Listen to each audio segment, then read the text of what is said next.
નમસ્કાર, હું છું પ્રિયા અને તમે જોઈ રહ્યા છો જનતા કી જાણકારી ન્યૂઝ।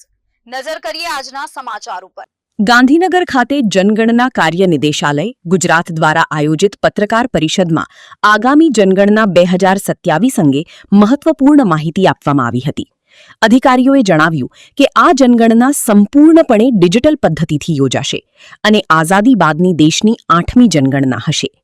જનગણનાની પ્રક્રિયા 2 તબક્કામાં હાથ ધરાશે।